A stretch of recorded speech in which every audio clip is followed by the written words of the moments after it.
muchas veces, el canon de la Biblia siempre ha sido un tema controvertido.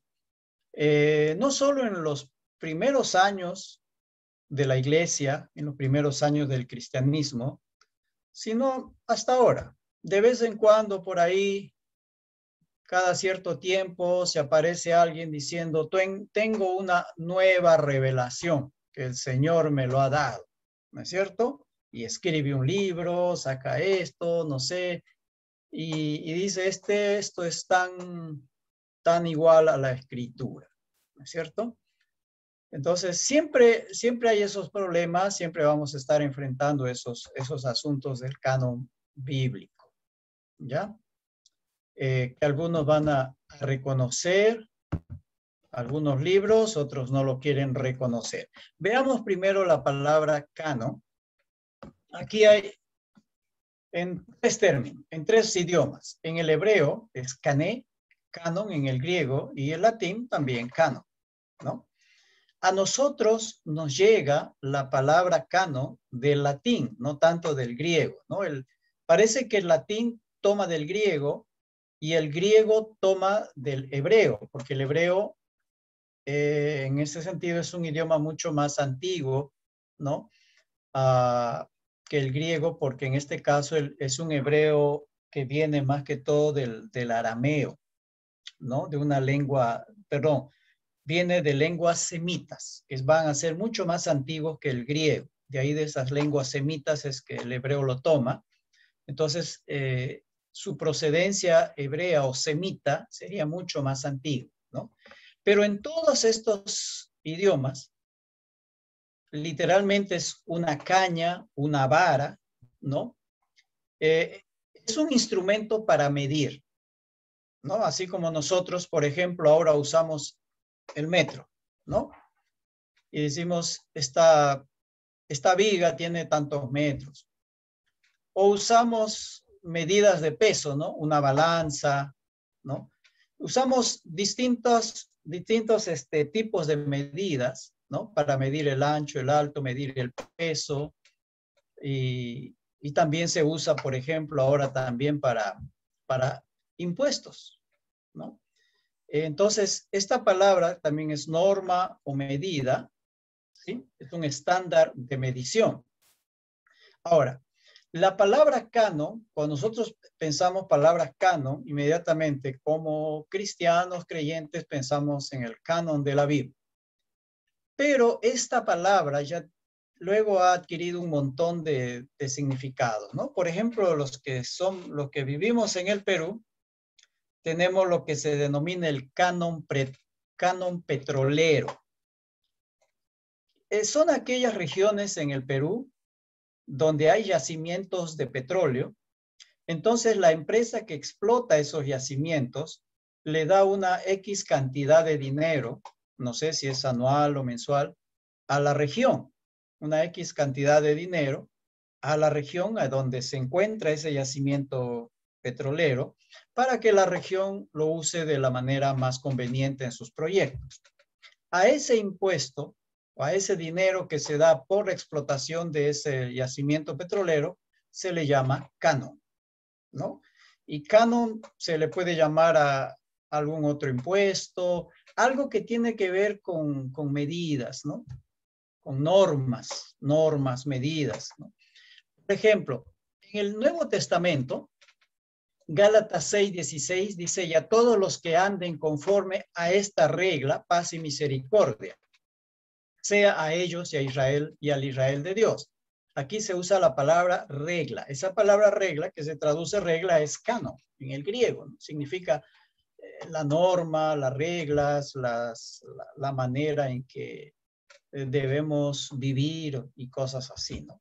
En otro texto de Segunda de Corintios, que es de Pablo, y dice, y que anunciaremos el evangelio en los lugares más allá de vosotros, sin entrar en la obra de otro, para gloriarnos en lo que ya estaba preparado. Esta palabra, estas dos palabras que se traduce la obra, en el griego literalmente es área, ¿no? Refiriéndose a una área geográfica. Entonces, el apóstol Pablo está diciendo, yo no voy a predicar el evangelio donde en el área, ¿no? En el lugar, en la zona donde otro ya está predicando. Yo voy a ir a lugares, pues, donde el evangelio todavía no ha sido predicado. Entonces, área, ¿no? Nos habla de un lugar, de una zona. Entonces, todo lo que tiene que ver con canon quiere decir una determinada medida, un determinado límite, ¿no? Esto se extiende de aquí hasta acá, o esto mide tanto. Este producto cuesta tanto. Eso sería la regla, ¿no? El canon cuesta tanto. O este producto está valorizado en tanto. Usted tiene que pagar una tasa de intereses del tanto por ciento. Eso sería el canon, ¿no? Es lo que hacen los yacimientos petroleros. Es un impuesto que ellos pagan por explotar la mina, el yacimiento. Entonces, la idea es de límite, ¿no? De medidas. Eso es la idea de canon. Señala norma, una extensión, una medida, un límite. Eso señala la palabra canon.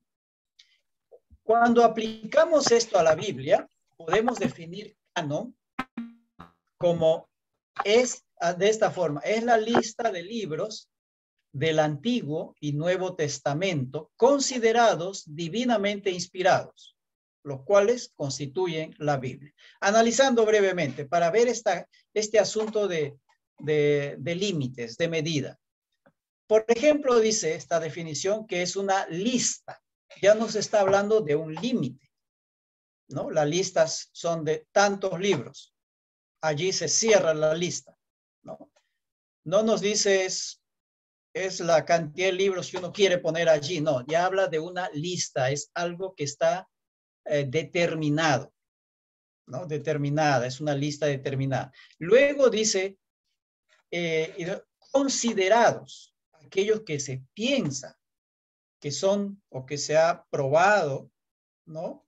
Mediante el análisis y el estudio y el escrutinio, se ha probado que esos son los libros inspirados divinamente. Entonces entran en esa lista.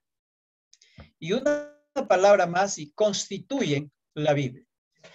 Habla de una lista cerrada, de un determinado grupo de libros que se consideran divinamente inspirados. Y solo ese grupo de libros, ¿no? Que se considera, esa lista de libros que se consideran inspirados, solo esos libros constituyen la Biblia, ¿no? No hay más libros. Esta es la lista que se considera divinamente inspirado y todo esto es lo que constituye o lo que abarca la Biblia. Nosotros podemos decir, la Biblia abarca de Génesis a Apocalipsis, de principio a final, ¿no? La lista de 66 libros. Ese es el límite, esa es la lista de los libros que se consideran inspirados.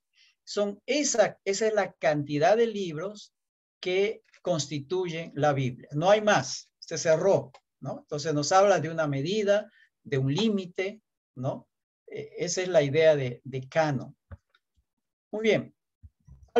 Estos son principios generales. ¿Cuáles eran los principios?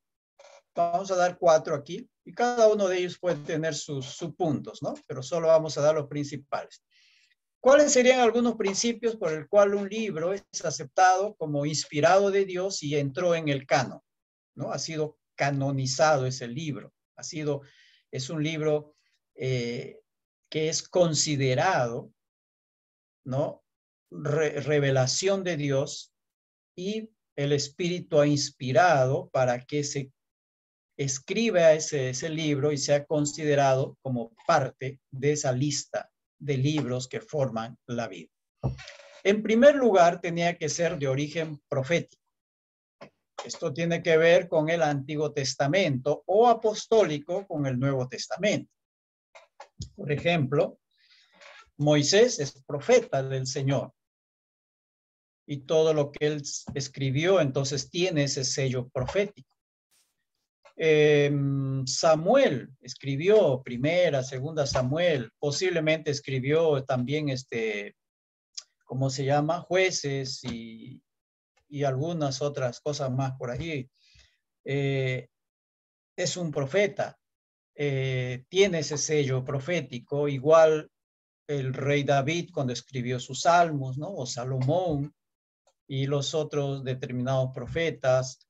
Entonces, todo origen profético estamos refiriéndonos que es mensaje del Señor, que todos aquellos escritores recibieron ese mensaje y si viene del Señor es profético, así se ha comprobado, ¿no?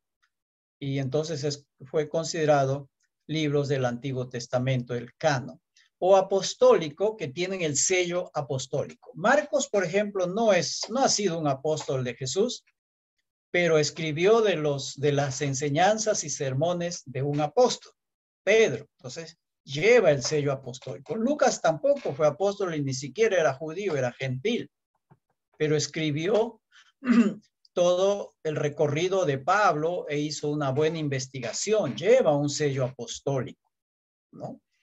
Igual los otros libros, ¿no? Cada uno de ellos va a llevar un sello apostólico. En realidad podemos decir que todos deben mostrar o demostrar tener un origen profético. Como hemos dicho en otra clase, la Biblia toda es profecía. ¿Por qué? Porque es revelación de Dios. Pues todo aquello que viene de Dios es profecía, es palabra de Dios. Entonces, todos los libros del tanto Antiguo como Nuevo Testamento deben demostrar tener ese origen profético, ¿no? O apostólico para el Nuevo Testamento. Reconocido que ha sido inspirado por Dios. A ver, vamos a leer aquí. Solo aquí en esta parte tengo dos textos aquí. Que alguien busque Éxodo, por favor. Éxodo, capítulo 24. Éxodo, capítulo 24 y segunda de Pedro 3, 15 al 16. Por favor, que alguien lo lea, ¿sí? Abran o prendan su Biblia. La palabra de Dios se lee en el nombre del Padre, del Hijo y del Espíritu Santo. Amén. Amén. Éxodo 24, 3. Y Moisés vino y contó al pueblo todas las palabras de Jehová y todas las leyes, y todo el pueblo respondió a una voz y dijo: haremos todas las palabras que Jehová ha dicho. Moisés viene y le dice al pueblo todo cuanto Dios le había dicho. Y el pueblo reconoce. El pueblo dice: perfecto, Moisés, haremos todo cuanto Jehová ha dicho. O sea, el pueblo está reconociendo que lo que Moisés está hablando viene de Dios. No se le ha ocurrido a Moisés, viene de Dios, ¿no? Y vamos a un texto del Nuevo Testamento. Segunda Pedro 3, 15, 16. A ver, que alguien lo lea.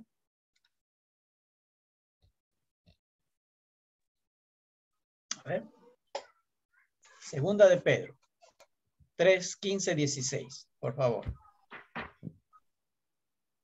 Y tened entendido. ¿Qué pasó? Adelante.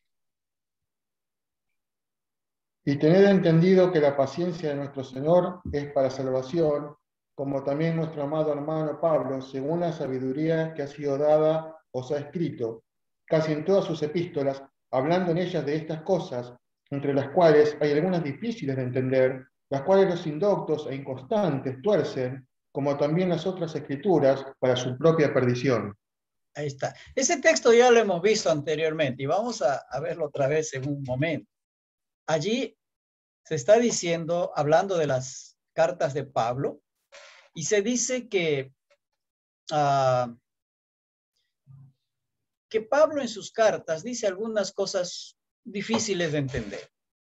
Que habla de los indoctos, o sea, de gente que todavía no maneja bien la Biblia, ¿no? Y ellos tuercen, dice, y tuercen las enseñanzas de Pablo tal como las tuercen a las otras escrituras. O sea, se está reconociendo que lo que Pablo está hablando es palabra de Dios, porque se le compara a las otras escrituras. Y hemos visto ya el asunto de la palabra grafé en el Nuevo Testamento. Generalmente es una referencia al Antiguo Testamento. Cada vez que se habla de escritura es una referencia al Antiguo Testamento.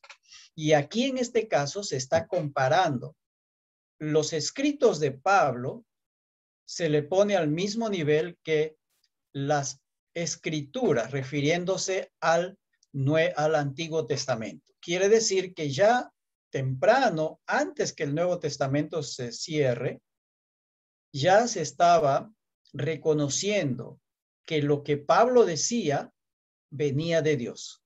Era inspirado por Dios. Aquello que Pablo estaba hablando y comunicando en sus cartas era mensaje de Dios, venía de Dios, tenía un origen profético, apostólico, y por lo tanto era reconocido por las personas, por la iglesia, por los cristianos, como palabra inspirada de Dios, ¿no? Otro principio es recepción y aceptación de los creyentes de la época. Muchos libros se escribieron antiguamente, refiriéndonos al Antiguo Testamento. Y refiriéndonos al Nuevo Testamento, también se escribieron muchísimos libros, y muy buenos de ellos, algunos todavía se pueden leer, pero solo estos 27 libros que tenemos en el Nuevo Testamento fueron aceptados por la iglesia, ¿no? Por la mayoría de la iglesia, y luego eso se hizo unánime, una aceptación unánime conforme fue pasando el tiempo. Porque en el Nuevo Testamento, por ejemplo, tenemos los evangelios de la Natividad, hay varios de ellos, donde se narran historias de la infancia de Jesús. Hay el evangelio de Tomás, me parece, y otros evangelios por allí. Hay otras cartas también escritas al estilo de Pablo. Y todas esas cartas o esos escritos circulaban en ese tiempo. Pero respecto de los evangelios solo fueron aceptados 4. Y respecto de las cartas, ¿no? Fueron aceptadas las de Pablo, ¿no? Las de Juan, las de Pedro, ¿no? Judas. Por ejemplo, la carta a los hebreos tuvo dificultad para ser aceptado casi hasta el final. Muchos no aceptaban. La de Santiago también tenía problema de ser aceptado al principio. Igualmente el Apocalipsis de Juan, porque había un montón de Apocalipsis. No era el único Apocalipsis, ¿no? Pero solo ese fue aceptado. Entonces, y eso fue un proceso que duró mucho tiempo. No se hizo de la noche a la mañana. Como dije, ningún escritor de la Biblia se puso en su escritorio y dijo, a ver, voy a escribir un libro inspirado por Dios. Nadie pensó eso, pero el Espíritu estaba trabajando. Y luego el Espíritu fue moviendo a la iglesia, a los creyentes, para que reconozcan que eso es palabra de Dios. Y uno más, que es que haya unidad doctrinal. En el en el documento que ustedes han leído durante esta semana, se habla de que la Biblia no tiene errores, ¿no es cierto? Lleva tanto en su escritura como en su mensaje. No tiene errores en lo que está escrito y en el mensaje que se transmite a través de esos escritos. Hay una unidad. Y hay una unidad de pensamiento, hay una unidad de tema y de mensaje. Toda la Biblia tiene un mensaje redentor de Génesis a Apocalipsis, ¿no? Desde el primer versículo de Génesis hasta el último versículo de Apocalipsis, se sigue la línea de un mensaje redentor continuo, no intermitente, sino continuo. Y todos los escritores de la Biblia coinciden en ese mensaje, ¿no? Es el mensaje más que sobresale, principal de la Biblia. Todos coinciden en ese mensaje. Por eso los profetas, por ejemplo, en su ministerio están siempre llamando a la gente, al arrepentimiento. Vuélvanse al Señor y el Señor tendrá misericordia de ustedes. Predican el juicio y también predican la gracia. Eso, por ejemplo, en los profetas es muy, muy notable.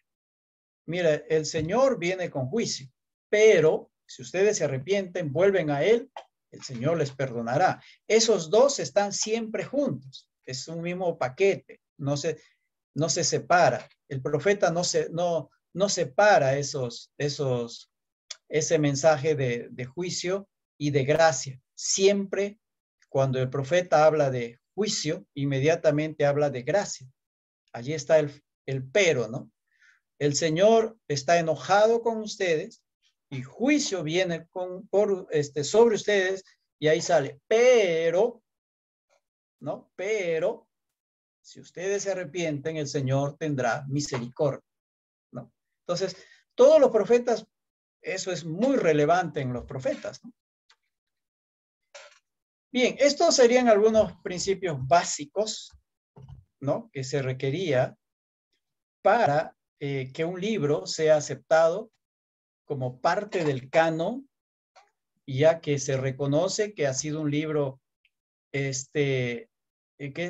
revelado, hay una revelación de Dios y el Espíritu inspiró a los escritores para que lo registraran, ¿no?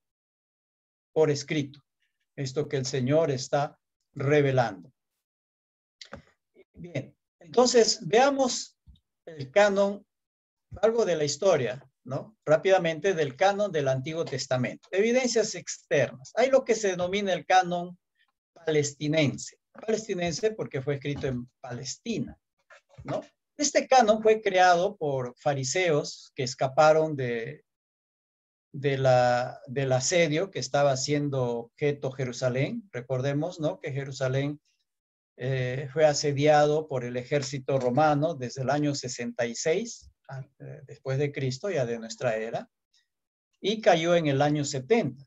Hubo un grupo de fariseos que escaparon de ese asedio y se establecieron en la ciudad de Jamnia. Jamnia era una ciudad un poquito más al norte de Jerusalén, yendo hacia la costa del Mediterráneo. No llegaba a la costa, ¿no? Estaba cerca de la costa. Por allí era una ciudad, posiblemente una ciudad pequeña. Estos fariseos, pues, escaparon de ahí de Jerusalén, de alguna forma dijeron, nosotros no queremos estar aquí, y parece que el propósito también era salvaguardar la escritura, ¿no? Y llevaron consigo, pues, los rollos, ¿no? Y toda esa escritura allí en Jamnia, y allí celebraron un concilio en el año 90 ya de nuestra era. Se junta, eso es lo que la historia va diciendo. Algunos van a tratar de negar esta historia. Y allí en ese concilio de Jamnia, un concilio de fariseos, de rabinos, de los judíos que todavía estaban practicando la fe allí, establecieron el canon hebreo de 24 libros, lo que para nosotros son 39 libros. Y ya sabemos la razón, ¿no? Para ellos son Samuel, Crónicas, ¿qué más? Reyes es un solo libro, para nosotros son 2 libros. Esdras y Nehemías para ellos es un solo libro. Entonces, por eso para ellos son 24 y para nosotros 39. Allí en Jamnia, en ese concilio, denominado concilio, en esa reunión de maestros y rabinos, se establece, en realidad no se establece, se confirma. Lo que es una confirmación del canon hebreo de 29 libros. O sea, de una edad muy, muy temprano, ¿no? Ya en nuestra era, ellos confirman lo que ya se venía aceptando desde antes del tiempo de Jesús. Y rechazó aquellos libros añadidos por el canon alejandrino. Canon alejandrino quiere decir que en la ciudad de Alejandría, que era una de las ciudades principales centros del cristianismo, ¿no?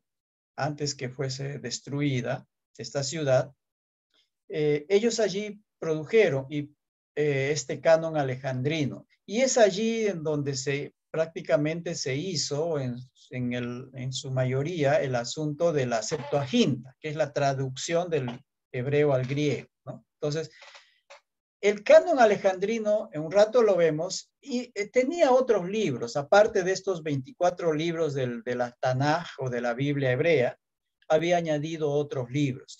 Los fariseos, los rabinos judíos, habían rechazado eso de ahí, ¿no? Los de Alejandría también eran judíos, eran rabinos, ¿no? Eran maestros de la ley, pero eran un poco más abiertos en ese sentido, ¿no? Tenían más una mentalidad griega, parece. Y allí se establece también las primeras reglas para el canon, o sea, cómo establecer cuáles libros son inspirados por Dios y deben entrar a esta lista como libros sagrados, ¿no? Que tenga un escrito original en hebreo, a veces le llama hebreo arameizado. No sé exactamente, debo confesar, por qué se le llama hebreo arameizado.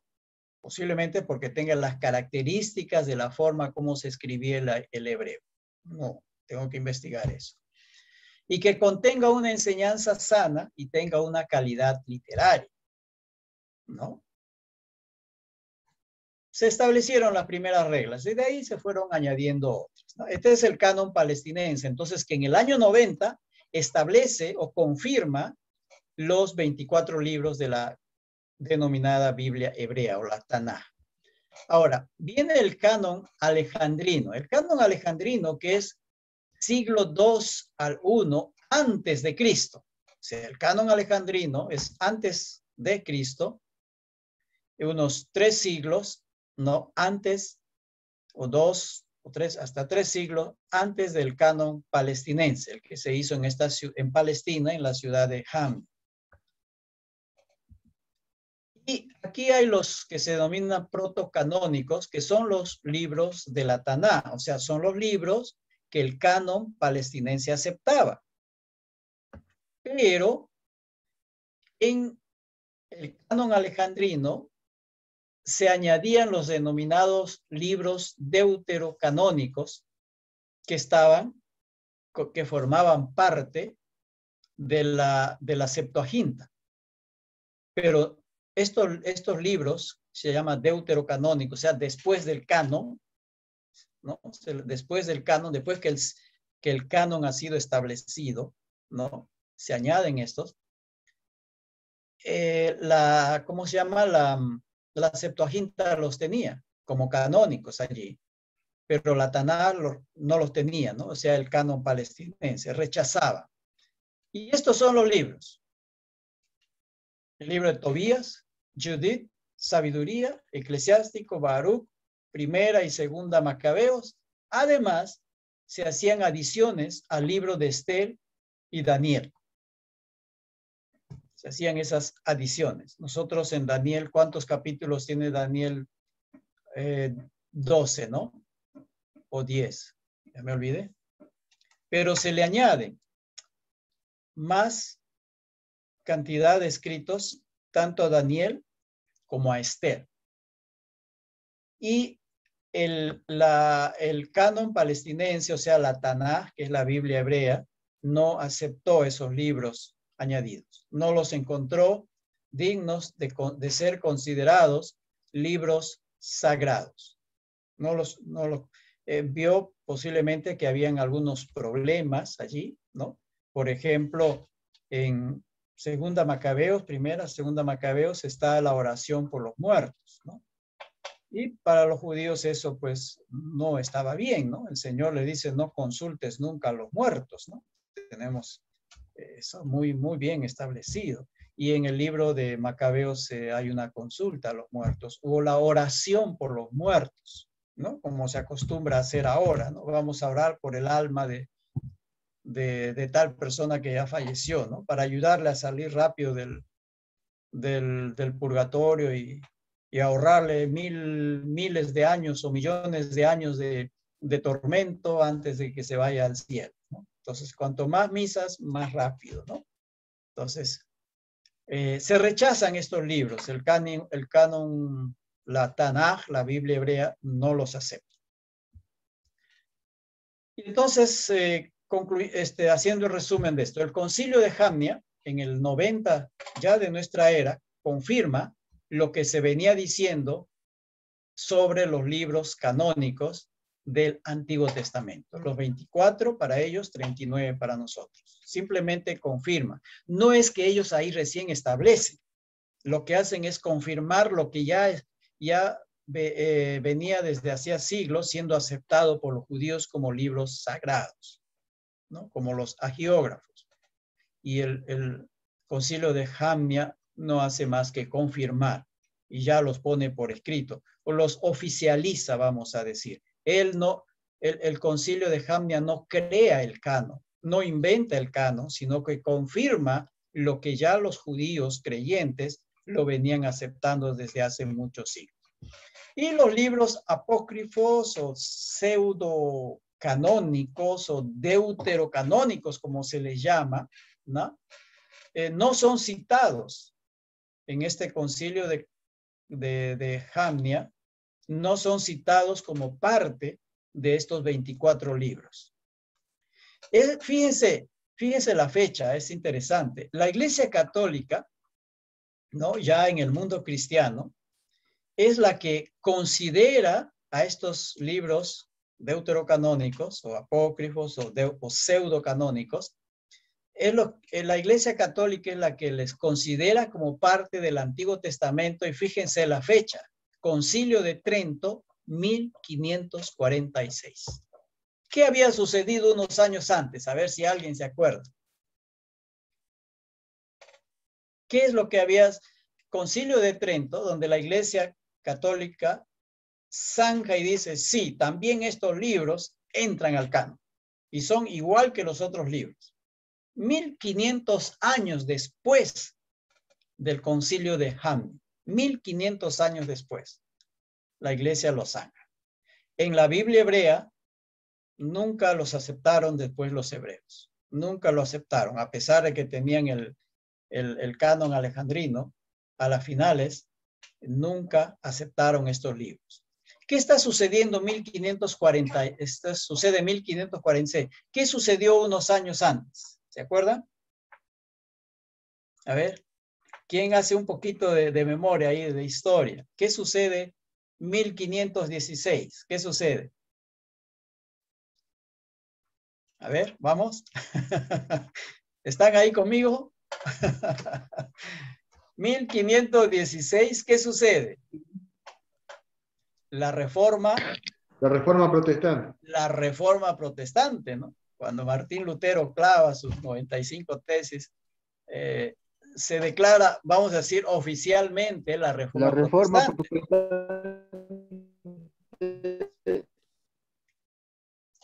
Sucede. Entonces, este concilio de Trento es en realidad un concilio contra reforma, ¿no? Es un concilio para contrarrestar a la reforma. Ese era el objetivo más de este concilio.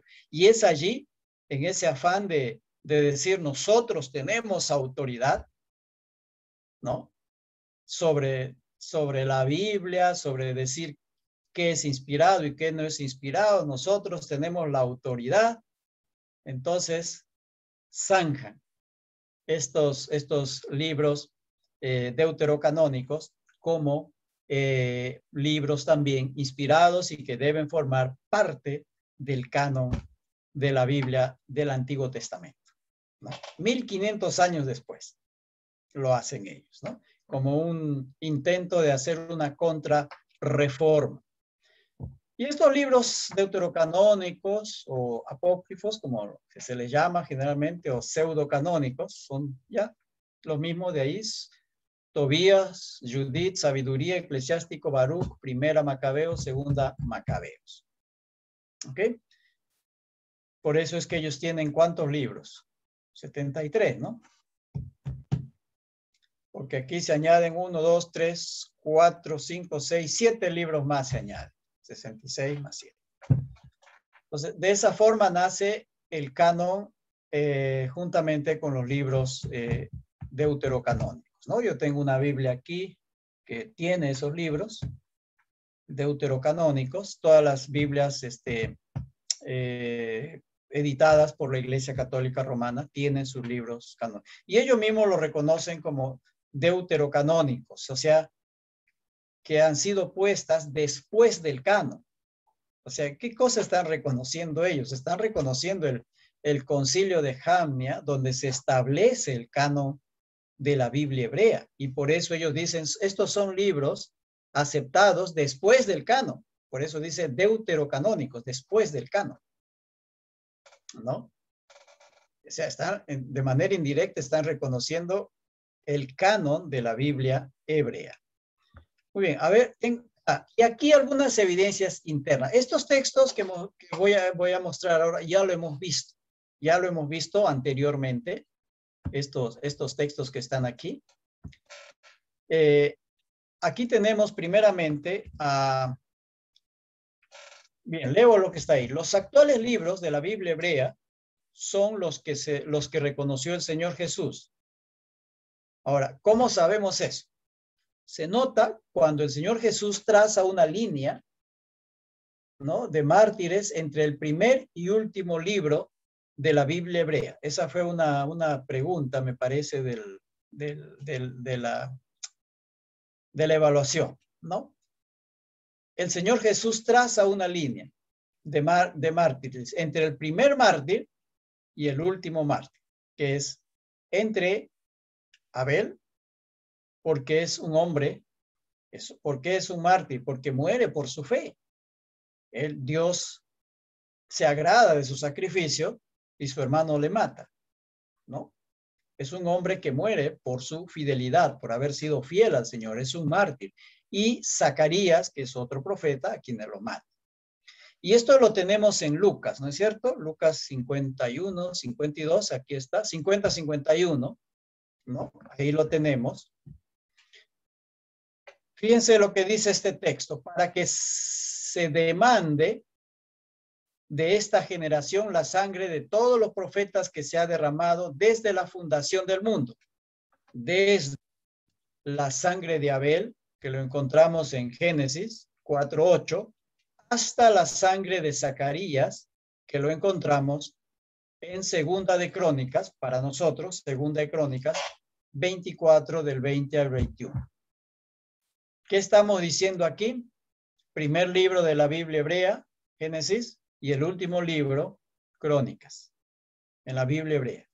Y Jesús habla del primer mártir en el primer libro de la Biblia hebrea, Génesis, y traza una línea directa hasta el último mártir, que es Zacarías. Entonces, esto puede darnos esa prueba de que Jesús está reconociendo en su época estos 24 libros, porque agarra el primero y el último libro, que es Crónicas. ¿Ya?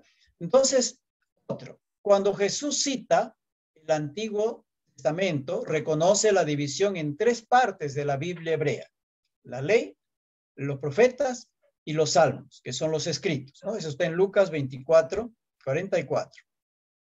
Y aquí está Lucas 24, 44. Les dijo: estas son las palabras que os hablé, estando aún con vosotros, que era necesario que se cumpliese todo lo que está escrito de la ley de Moisés, ¿no?, en los profetas y en los salmos. Ahí están la ley, la Torá, los profetas, ¿no?, y los salmos, que son los escritos.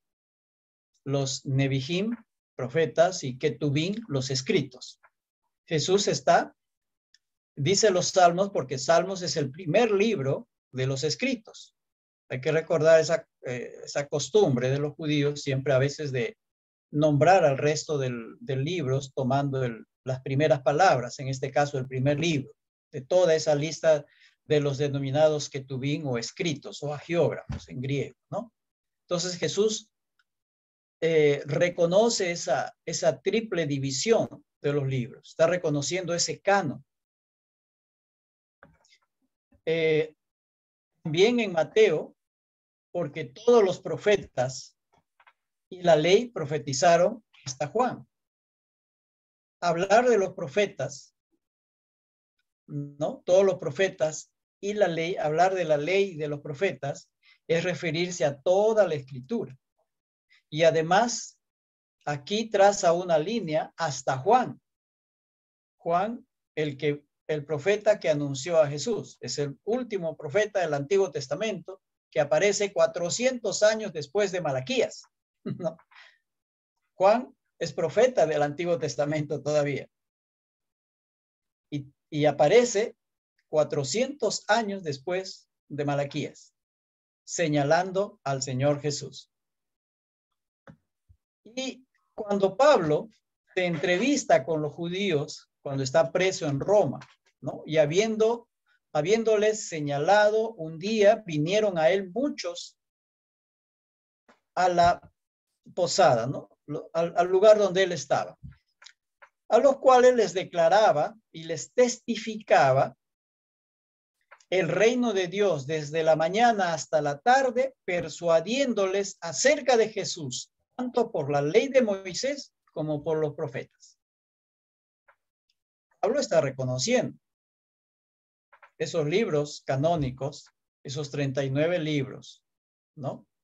Entonces, también tenemos el caso del término grafé, usado ampliamente en el Nuevo Testamento. Es una referencia al Antiguo Testamento.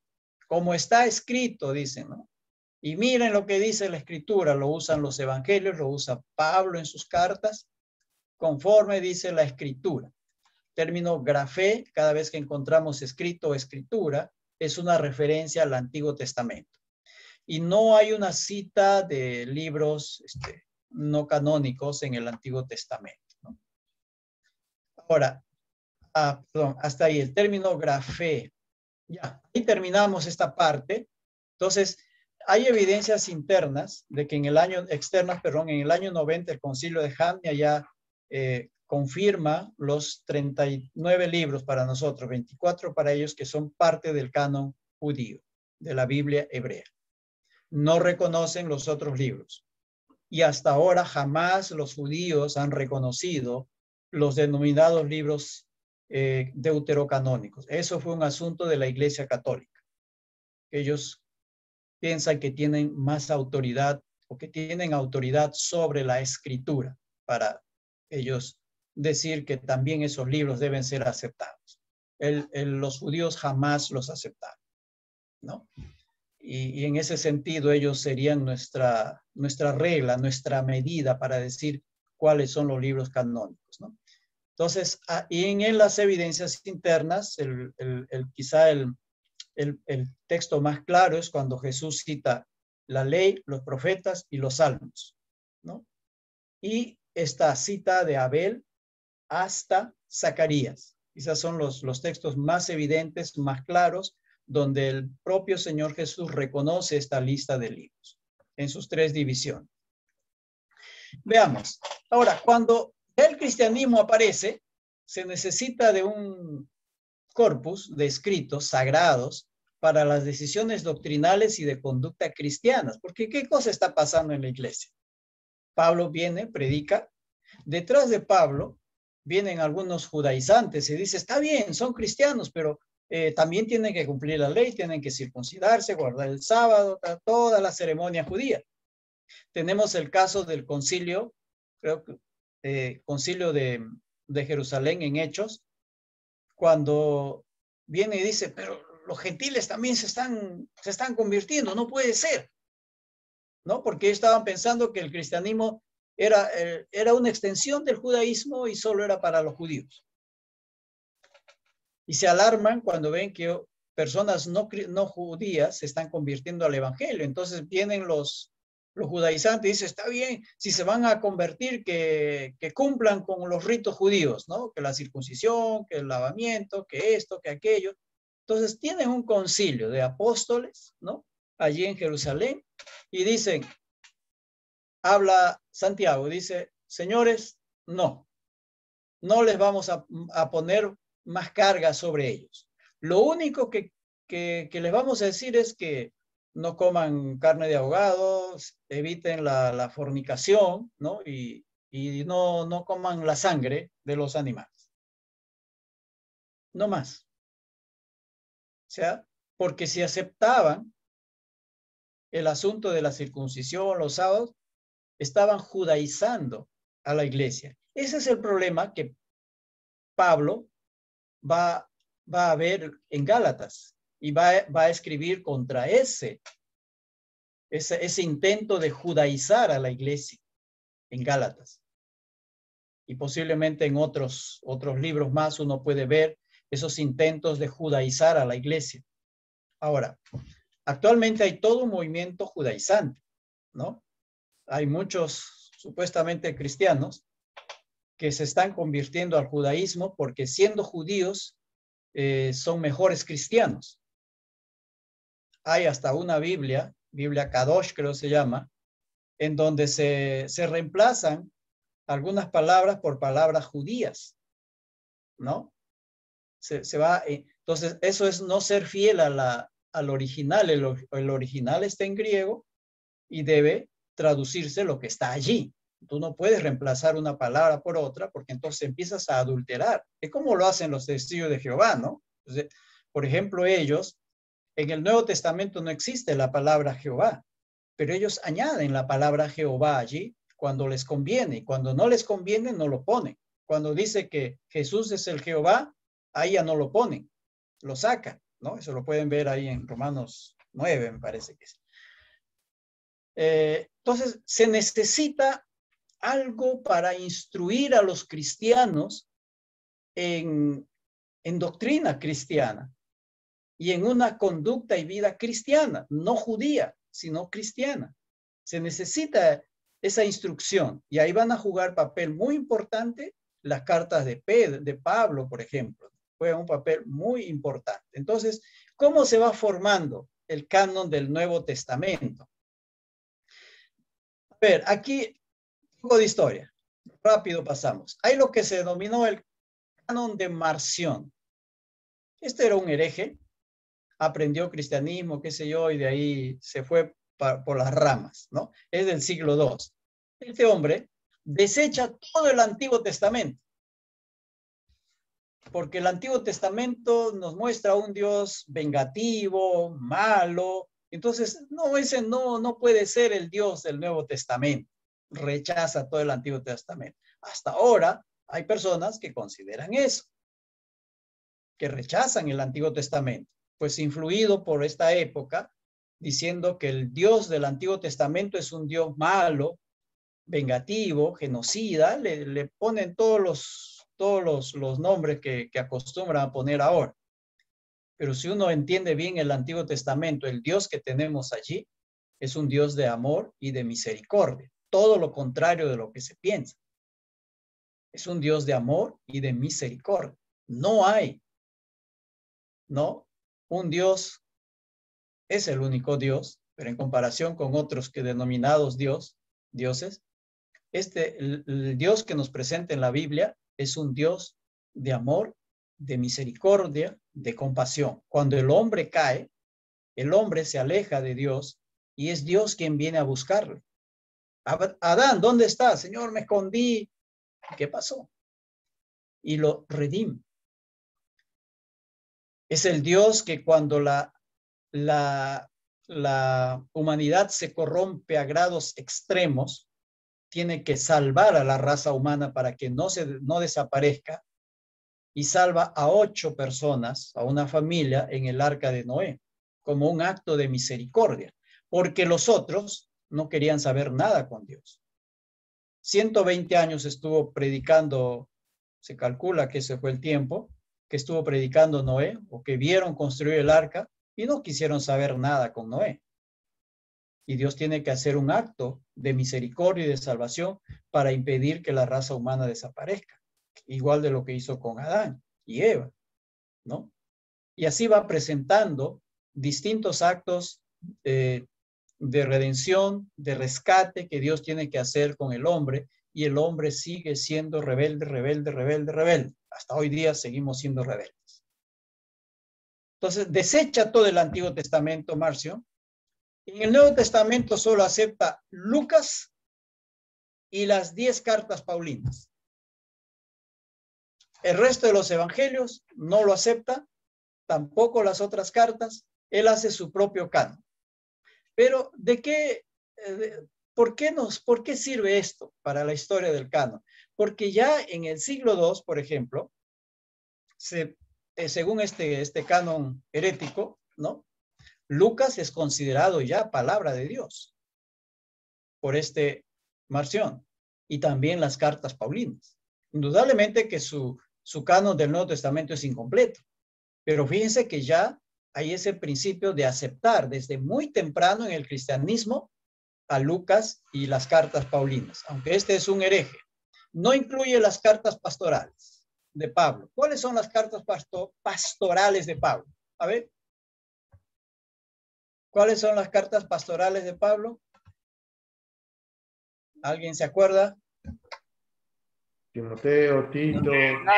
Primera Timoteo, segunda Timoteo, tercera Tito. Timoteo, no. Tito. No. 3 cartas. Primera y segunda Timoteo y Tito. Son las 3 cartas denominadas pastorales. Tampoco acepta Hebreos, mucho menos pues Apocalipsis, esa cosa, ¿no? Y las otras cartas. No los acepta. Entonces, Pablo en realidad tiene pues 13 cartas. Solo acepta 10. No acepta las pastorales. No sabemos la razón. Tampoco Hebreos. La carta a los hebreos, que a las finales no se sabe quién la escribió, ¿no? Entonces, ya en los primeros siglos aparecen indicios del canon del Nuevo Testamento. Luego viene Tasiano, que es un cristiano, finales del siglo II, quiere decir en el año ya, ciento y tanto, casi acercándonos al año 200 ya, siglo II, ¿no? Él escribe la Diatesarón, que se llama Diatesarón, que es una armonía o una concordancia de los 4 evangelios, de los mismos que nosotros tenemos en nuestra Biblia, Mateo, Marcos, Lucas y Juan. Él escribe una armonía, una concordancia o ¿no? Entre estos 4 evangelios. O sea, ¿por qué? Porque estos evangelios están siendo ya considerados siglo II, ¿no? Que es 100 y tanto, antes de entrar al año 200, ¿no? Ya los evangelios son considerados libros inspirados por Dios. Ya no son del montón, porque hay otros evangelios. Habían otros evangelios, pero estos 4 ya la iglesia misma los ha ido cirniendo, ¿no? Y con esta armonía que hace Tasiano, nos va demostrando el concepto que ya se tenía de estos evangelios, ¿no? Que ya eran reconocidos como libros canónicos. Y luego está el fragmento de Muratori. Este fragmento de Muratori fue descubierto por este investigador, ¿no?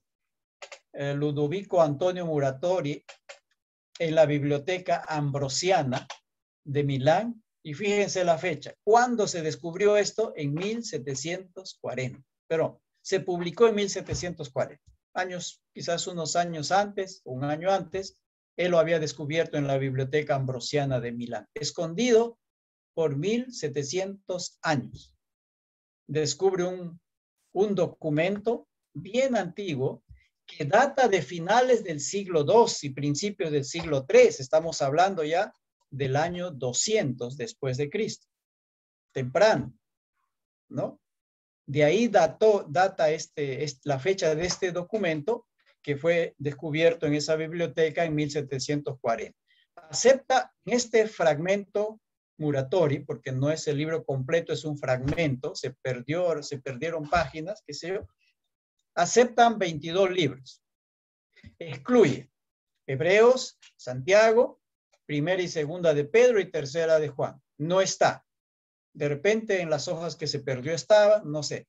Pero ya, fíjense, hay 22 libros. ¿Cuántos libros nos faltan? 23, 24, 25, 26 y 27. 5 libros. Pero fíjense cómo va avanzando ya en los primeros siglos. Estamos hablando del 100 y tanto y principios del 200, ¿no? Pero lo interesante es que en esto añade el Apocalipsis de Pedro y la sabiduría de Salomón. Añade 2 libros que en nuestro canon actual no están. El Apocalipsis de Pedro no está, No está considerado como libro canónico. Es el Apocalipsis de Juan, el que es considerado luego como... Tampoco tenemos la sabiduría de Salomón. No lo tenemos, ¿no? Y luego viene Eusebio. Eusebio de Cesarea, se le conoce como el padre de la historia cristiana. Él escribió este libro, Historia Eclesiástica. Es la historia de los primeros 300 años de historia de la iglesia. Usted lo puede comprar en su librería. No sé si debe estar en el internet, pero este libro se preservó. Uno de los pocos libros de historia que se preservó, ¿no? Y data se publicó, o él tuvo este libro en el 300 y tanto, pero él va narrando los primeros 300 años de historia de la iglesia. Aquí se sacan muy buenos datos frescos, ¿no? Es por Eusebio que sabemos sobre escritos de otros padres de la iglesia que se perdieron. No los tenemos, no han llegado hasta nosotros. Por Eusebio es que sabemos que tales y tales padres escribieron y todo ese asunto, ¿no? De ahí, él hace una muy buena investigación, y nos da muy buenos datos históricos de los primeros 300 años de historia del cristianismo. Desde el comienzo del siglo IV, o sea, año 300. Y él va a consignar 4 evangelios, el libro de Hechos, las 13 epístolas paulinas, primera de Pedro y de Juan, epístolas universales, y él muestra ahí en su libro que hay problemas para aceptar Hebreos y Apocalipsis. Hay problemas para aceptar a esos libros, a Hebreos y Apocalipsis, porque no se sabe quién escribió Hebreos, y Apocalipsis está un poco incomprensible, posiblemente. Entonces, nota problema, pero ya se va completando el canon. La primera mención de los 27 libros, tal como tenemos nosotros, lo hace Atanasio, obispo de Alejandría. Y Alejandría era una de las principales capitales del cristianismo. Dicho sea de paso, es allí al obispo de Alejandría que se le empieza a llamar papa, no al de Roma. Eso es mucho, después él toma luego ese apelativo, ¿no? A los obispos de Alejandría se les empieza a llamar papas, ¿no? Eran la iglesia principal cristiana de esa época, ¿no? De ahí cuando desaparece Roma toma relevancia y el obispo de Roma empieza a tomar para sí ese asunto de papa, ¿no? Pero es muchos años después. Él escribe una carta, ¿no? Carta de la Pascua, en el año 367, y allí él ya nombra específicamente los 27 libros que nosotros tenemos. Y el tercer concilio de Cartago, aunque se dice que la sanción de estos 27 libros es unos 3 años antes, en otro concilio, sino que no hay prueba escrita. No se perdieron las actas, los documentos, ¿no? Entonces, se considera el tercer concilio de Cartago, ciudad en el norte de África, celebrado en el año del 397, en ese concilio se establecen los límites del actual canon de los libros del Nuevo Testamento. Entonces, por decir, en el concilio de Cartago queda zanjado el asunto del canon de los libros del Nuevo Testamento. En el año 90, el canon del Antiguo, y en el 397, el canon del Nuevo Testamento. Ahí queda zanjado y las iglesias aceptan eso. Siempre va a haber, con el pasar de los siglos, va a haber siempre algunas controversias. Por ejemplo, algunos no aceptaban a Santiago como parte del libro, Hebreos, Apocalipsis, ¿no? Tenían problemas por allí, pero están allí, se quedaron. Y en ese sentido, nosotros coincidimos también, se coincide con el canon de las ediciones de la Biblia de la Iglesia Católica, ¿no? Es que cuando esto se dio, no existía la Iglesia Católica. La Iglesia Católica es después todavía, no existía, ¿no? Entonces, por eso se llegó a una unanimidad como cristianos de que estos son los libros canónicos y los libros aceptados, inspirados por Dios. Ahora, viendo algunas evidencias internas, ¿no? Esto lo hemos visto recién, cuando dice casi en todas sus epístolas, ¿no? Son las epístolas de Pablo, hablando en ellas, entre las cuales hay algunas difíciles, algunas cosas, ¿no? Difíciles de entender, las cuales los indoctos e inconstantes tuercen, ¿no? No entienden, interpretan mal los escritos de Pablo y dice, como también las otras escrituras. Aquí escritura se refiere al Antiguo Testamento. Entonces están colocando a las escrituras del Antiguo Testamento a la misma par de los escritos de Pablo. O sea, los escritos de Pablo están siendo considerados ya como inspirados por Dios. Están reconociendo el sello apostólico, profético en las cartas de Pablo. En Corintios 14:37, si alguno se cree profeta o espiritual, reconozca que lo que escribo son mandamientos del Señor. Esto ya hemos visto anteriormente. Es como cuando el profeta decía, así dice el Señor. Es la misma idea de lo que Pablo está diciendo aquí. Esto que yo les digo es mandato del Señor. El profeta en el Antiguo Testamento decía, así dice el Señor. Pablo dice, estos son mandatos del Señor, ¿no? Entonces, tiene un sello profético. Primera Timoteo 5:18, Pablo cita las palabras de Jesús que están en el libro de Lucas y los llama escritura. Como dice la escritura, y cita lo que Jesús dijo. O sea, se va reconociendo a los evangelios, porque los evangelios registran el ministerio de Jesús, y va reconociendo que lo que allí se escribió en los evangelios es palabra de Dios, es escritura. Hasta ahí, ¿no?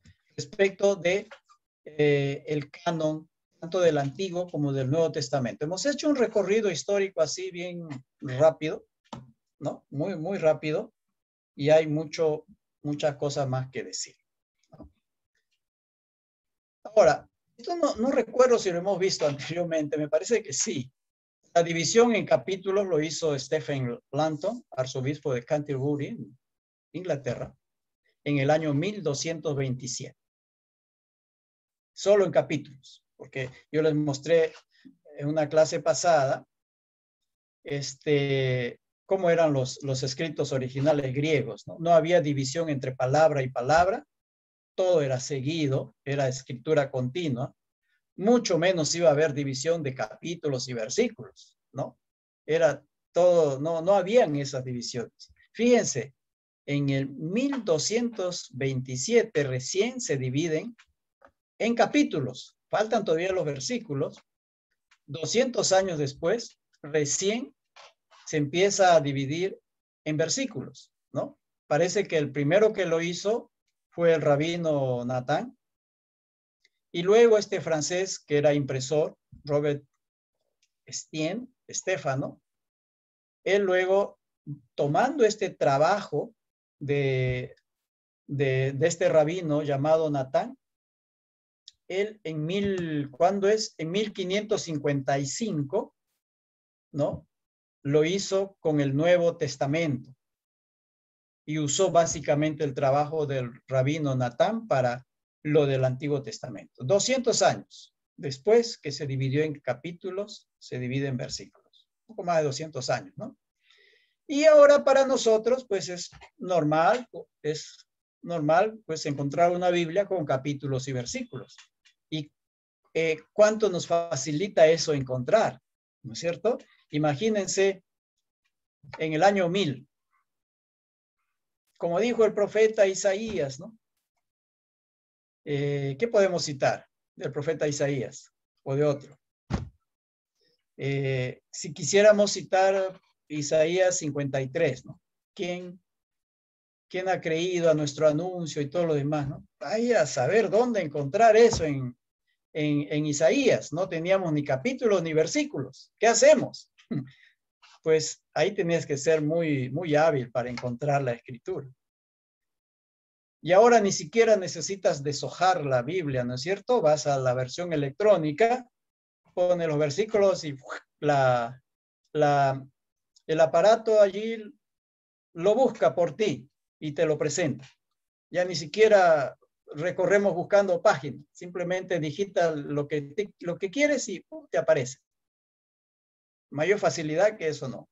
¿Y estamos leyendo más Biblia que antes? No creo. Estamos leyendo menos Biblia que antes. No. Antes se lo tenían que aprender prácticamente de memoria para poder ubicar con rapidez dónde dice tal y tal cosa el Señor. Muy bien. Aquí un problema. ¿Quién tiene la autoridad para decir, este es canónico, este es libro inspirado y este no? ¿Quién tiene la autoridad? La pregunta es, ¿establecer el canon bíblico indica que los concilios o la iglesia o alguna otra institución tiene autoridad sobre la Biblia? ¿Se acuerdan que uno de lo que ustedes escribieron, cuando escribí un documento que les di a leer sobre la autoridad de la Biblia? ¿Se acuerdan había una pregunta por allí, ¿no? Si alguien tuviera que calificar la Biblia y decir, sí, esto es verdad y eso sería poner una autoridad sobre la Biblia, ¿no? ¿Y cómo yo sé que lo que la Biblia dice es verdad? Ah, bueno, porque lo está diciendo tal persona o tal institución. Quiere decir que esa institución o esa persona tendría mayor autoridad que la Biblia. Sería mucho más alta, una autoridad mucho más alta que la propia Biblia, porque está certificando que la Biblia dice. Como cuando decíamos también, tú quieres certificar un título universitario, te lo tiene que hacer la SUNEDO aquí en el Perú. En otro país puede ser otra institución que tiene que certificar que tu documento es auténtico y tú has hecho esa carrera. Sin ese sello, sin esa certificación, tu documento, tu título, tu grado, lo que sea, no sirve. Quiere decir que esa institución está sobre la universidad. Tiene autoridad sobre la universidad y por eso puede certificar tu grado, tu título. Entonces, cuando alguien quiere ponerse sobre la Biblia, quiere decir que es una autoridad más alta que la Biblia. Creo que ese es el sentido cuando hemos hablado del Concilio de Trento, cuando la Iglesia Católica decide que también estos libros son canónicos, o sea, a una autoridad mayor, que es la autoridad del primado católico, ¿no? Juntamente con el Papa. Por eso es que ellos, por ejemplo, consideran tan igual como la Biblia, en el mismo sentido de inspiración, las tradiciones cristianas, la tradición cristiana. Consideran que tiene tanto valor como la propia Biblia.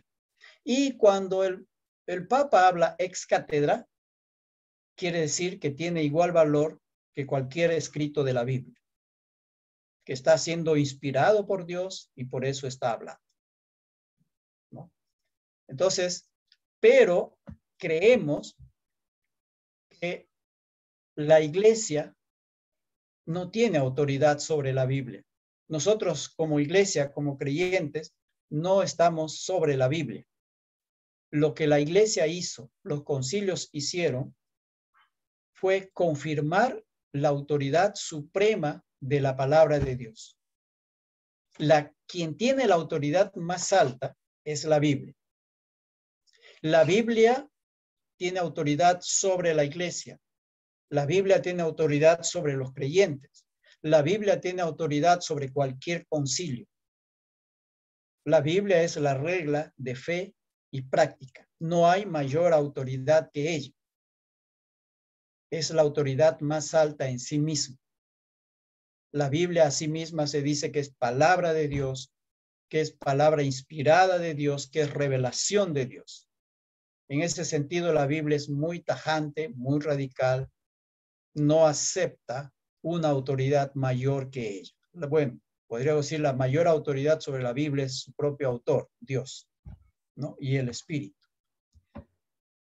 Concluyendo esto, los actuales libros de la Biblia, considerados como revelación de Dios e inspirados por el Espíritu, pasaron por un largo proceso de escrutinio muy fuerte, muy difícil, ¿no? Duró muchísimos años, muchos siglos, hasta que fueron aceptados como canónicos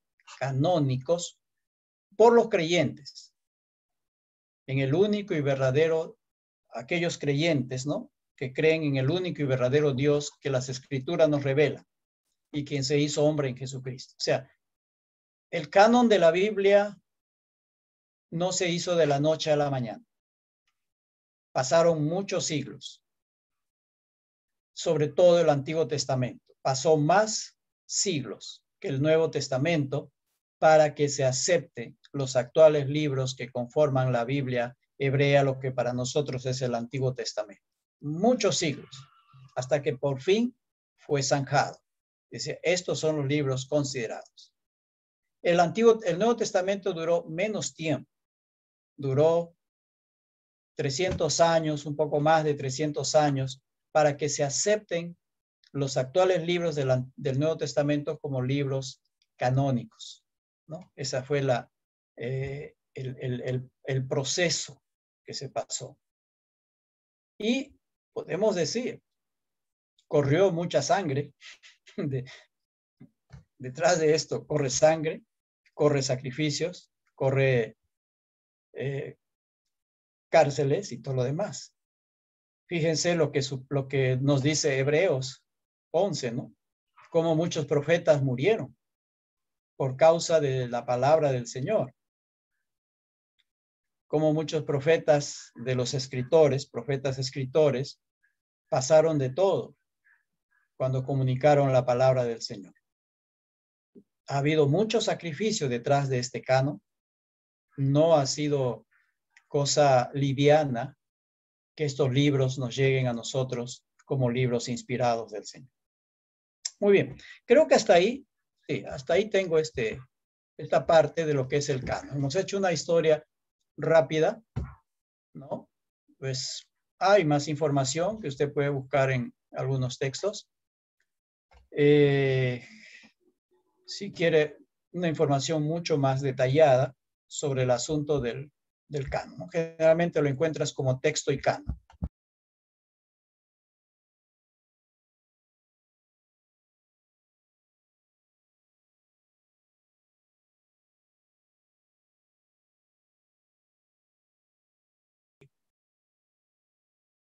¿Por qué decimos que la Biblia es inerrante e infalible? Razones y aplicaciones. Yo puedo dar 2, 3, 4 razones. ¿Por qué decimos y afirmamos, confirmamos, lo creemos que la Biblia es inerrante e infalible? ¿Y cómo puedo esto yo aplicar a mi vida? ¿Sí? Razones y aplicaciones. Y en el grupo traten de buscar la participación de todos en lo posible. Hablemos, ¿sí? Y cada grupo nombra un representante para exponer sus conclusiones cuando regresamos al grupo grande. Vamos a dar unos 15 minutos, ¿ya?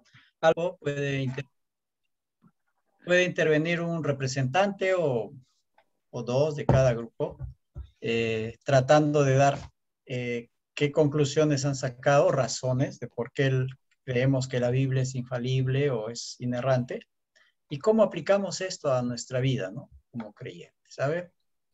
¿Quién quiere hablar primero? ¿Cuál grupo quiere hablar primero? Adelante. Nosotros éramos del grupo 1. Ya, hermano. Y bueno, una de las cosas que veíamos en base a la lectura hecha, Dios no tiene errores en el registro de inspiración a través de los autores, ¿no? Yeah. Entonces, Dios no puede cometer errores. Dios es perfecto y esa perfección ha sido plasmado en su palabra. Respecto a la infalibilidad de Dios, Dios todo cuanto dijo que se hiciera, lo ha hecho. y lo que aún no lo ha hecho es parte de la profecía que se va a cumplir con seguridad y con certeza, por lo visto en la primera parte. Entonces, todo lo ha cumplido. Y a partir de ello, nosotros como cristianos tenemos que tener esa certeza. Ya en la parte de la aplicación a nuestras vidas, creo que como creyentes, seguidores de Cristo, y como personas que estamos aceptando la palabra de Dios como su palabra, lo único que nos queda es tener como una guía y un manual de vida a esa palabra, que absolutamente nos habla en todas las áreas de nuestra vida, ¿no? Nos habla de la vida, nos habla de la familia, nos habla de la economía, nos habla de la administración, absolutamente abarca todas las áreas y que ahí tenemos el mejor ejemplo para ir caminando de la forma recta y correcta que Dios nos manda. Ahora, el autor hacía mención también de que al no encontrar errores, eso es lo que nosotros creemos, pero hay mucha gente que va con una intención mala, va a intentar encontrar errores y probablemente desde su perspectiva las encuentre, pero esto responde a una perspectiva de la lectura que haga de la palabra, ¿no? Pero nosotros como cristianos y como tenemos al Espíritu Santo, esa inspiración del Espíritu Santo siempre nos va a llevar a ver las cosas de una manera correcta. Entonces, eso es lo que nosotros vimos, ¿no? Realmente es una guía para nuestras vidas. Ok, pregunto, ¿por qué es una guía para nuestras vidas? La pregunta puede ser un poco circular. ¿Por qué es guía? ¿Por qué debe ser guía o puede ser guía? Porque primero es la palabra. Segundo es que nosotros creemos en esa palabra de Dios y a partir de ello se convierte en una guía. Vuelvo a preguntar, ¿por qué creemos en esa palabra? No salga del contexto. Fíjese en el contexto. Estoy tratando de que entre siempre al contexto, que no se desvíe. ¿Por qué puedo confiar en esa palabra para que esa palabra sea mi guía? ¿Por qué razón? Porque es inspirada por Dios. ¿Ya? ¿Qué más? Y es la palabra de Dios. Ya. No salga del contexto. ¿Por qué puedo yo hacer de la Biblia mi guía? ¿Por qué razón? Es la autoridad de Dios. Ya. Esa autoridad, ¿qué más? Ya puedo el otro grupo, tal vez. Ya, está bien, dejémosle ahí, a ver, vamos a ver, ¿quién otro grupo? A ver, Gaby. Ya, Aquí Gaby. el grupo. Bueno, primero ellos. Ya, Ruth. Aquí. Gabycita, ya te siento como Gracias, hermana de Miguel. Gracias, Gaby. Ya eres parte de mí. Gabycita. Bueno, el grupo ha aportado esto. ¿Por qué la Biblia es inerrante o infalible? Primero porque es la palabra de Dios. Y en el texto dice, Dios no miente.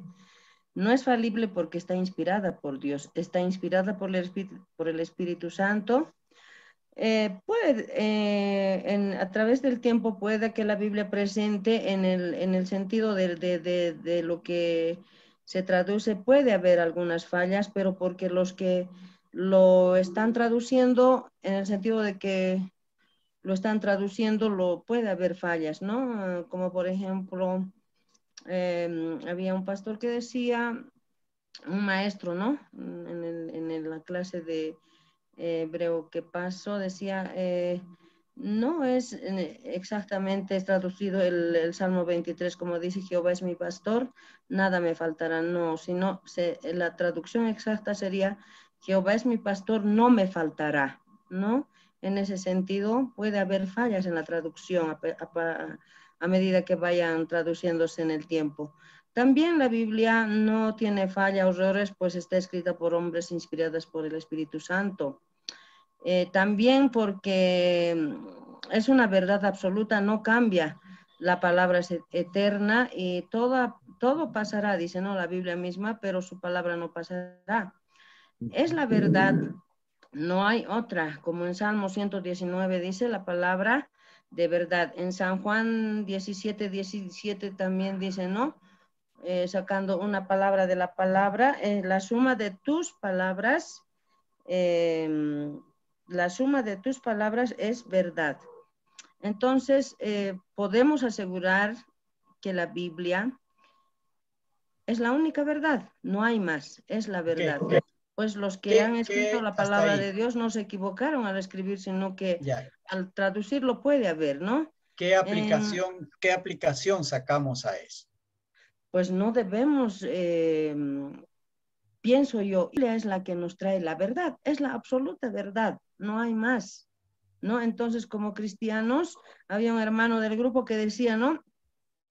En el tiempo, en el libro de los Hechos, los santos perseveraban en la doctrina de los apóstoles porque llevan el mensaje de Dios verdadero a través de los tiempos. Y nosotros también debemos perseverar en la sana doctrina, que es la absoluta verdad, la palabra de Dios. Tiempo. A ver, hermana Gaby, usted quería hablar ahora. Gracias, bueno, hermana Ruth. Gracias.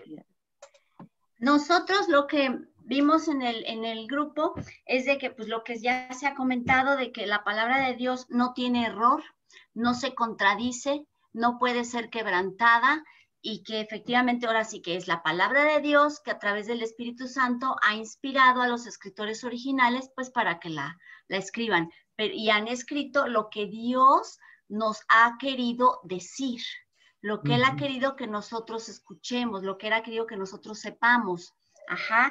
Ahora, esta palabra de Dios, bueno, es también porque Dios no miente. En su palabra está que Dios no miente. Está en Tito 1:2 y también dice que no puede ser quebrantada, que está en Juan 10:35. Ajá, y que es la verdad. No es una verdad, no es la verdad de cada quien. La palabra de Dios es la verdad. Ajá. Ahora, nosotros creemos en ella también por fe, ¿sí? Porque nosotros creemos en Dios y creemos en que lo que está ahí escrito es la verdad. Ahora, de que sí, es una guía, sí, porque todo lo que está escrito es lo que Dios nos quiere decir, lo que quiere que nosotros hagamos, ¿sí? Pues es un camino, ¿sí? De lo que Él quiere de nosotros y que quiere que lo conozcamos a Él a través de su palabra.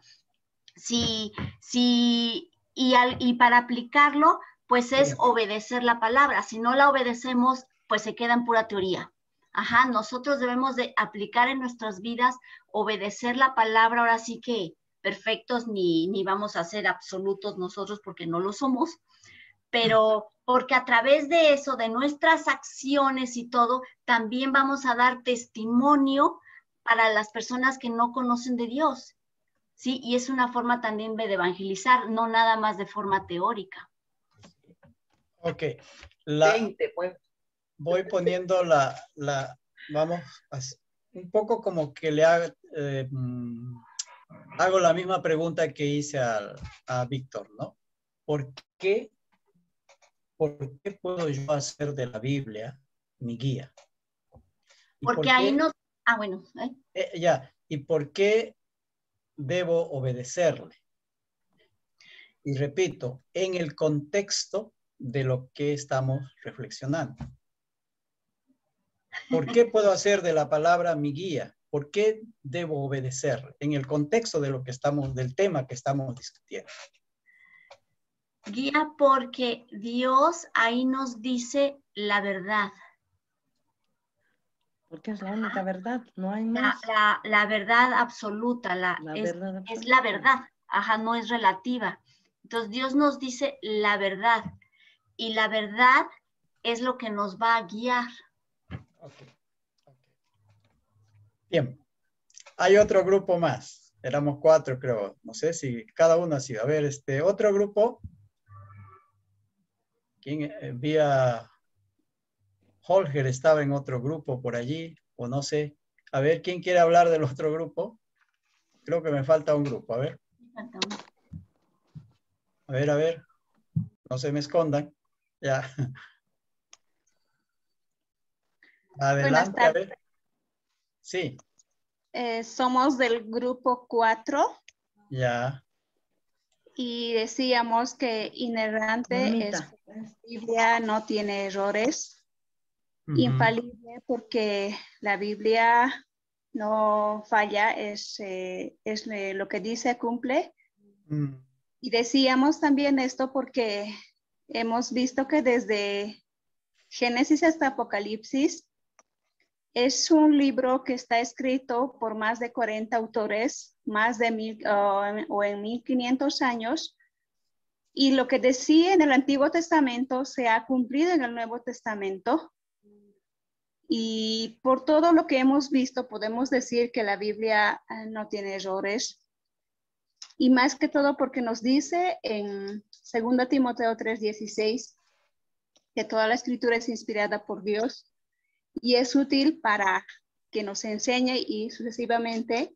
Y también nos dice en 2 Pedro 1:20 que la Biblia se ha escrito por, como dice, mejor daré lectura, sobre todo que tienen que entender que ninguna profecía de las Escrituras jamás surgió de la comprensión personal de los profetas, ni por iniciativa humana, y está diciendo que fue por el Espíritu Santo. Entonces, la Biblia no es cualquier libro. La Biblia ha sobrevivido a muchas persecuciones, a muchas cosas, y tenemos aún en nuestras manos. Y cuando hablamos de la Biblia, de la escritura inicial que fue en hebreo, griego y arameo parte, es en eso que no tiene fallas absolutamente nada, pero después, cuando ha tenido traducciones, sí podemos encontrar alguna cosa, ya sea tal vez por sinónimo, por buscar, han puesto otra palabra, pero eso no significa que la Biblia tiene errores, sino los originales no tienen errores, ¿no? Y también hemos leído lo que es Tito 1:2, donde nos dice, esta verdad les da confianza de que tienen la vida eterna, la cual es Dios, quien no miente. Y también podemos ver en Hebreos 6:18, que está hablando de que podemos confiar entonces en la promesa que tiene Dios para nosotros. Y por todo lo que hemos visto, entonces podemos decir que realmente nosotros adoramos a un Dios, el de la Biblia, el que conocemos. Y si Él ha cambiado nuestras vidas y ha hecho un milagro grande en nuestras vidas, entonces podemos confiar en Él. Y todo lo que ha dicho en el Antiguo Testamento y aún antes que entremos al Nuevo se ha cumplido, entonces lo que falta por cumplirse también se va a cumplir. Entonces no adoramos a un Dios cualquiera, es un Dios creador de este mundo y de nosotros. Ok, gracias, Ofelia. ¿Alguien más quiere participar? Sí, algo para aportar, mi hermano, Dios lo bendiga. Adelante, La Andrés. doctrina de la inerrancia enseña que cada una de las palabras originales de la Escritura, cuando se interpreta correctamente, es confiable. Hay que tener mucho cuidado. Escuché por ahí a la hermana Ruth que el pastor le decía que no se colocara la vacuna. Toca tener mucho cuidado con eso porque son palabras que al creyente le pueden susurrar en la mente y puede crear pánico, porque de igual forma, cuando uno leemos los textos bíblicos y nos vamos a las profecías, para eso es la palabra, para leerla, para contenderla con el Espíritu Santo, para que esos falsos mensajes no le lleguen a los creyentes y se forme, digamos, una malinterpretación de la Biblia y de las Santas Escrituras. Pastor, no sé si de pronto me pueda corregir en algo, ¿no?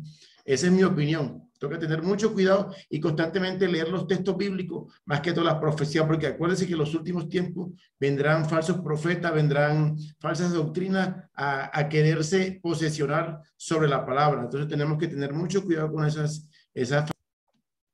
Ok, ya. Gracias, hermano Andrés, yo hacía la pregunta, ¿por qué podemos hacer de la Biblia nuestra guía, ¿no? ¿Y por qué debemos obedecerla? Y siempre estoy repitiendo en el contexto de lo que estamos discutiendo.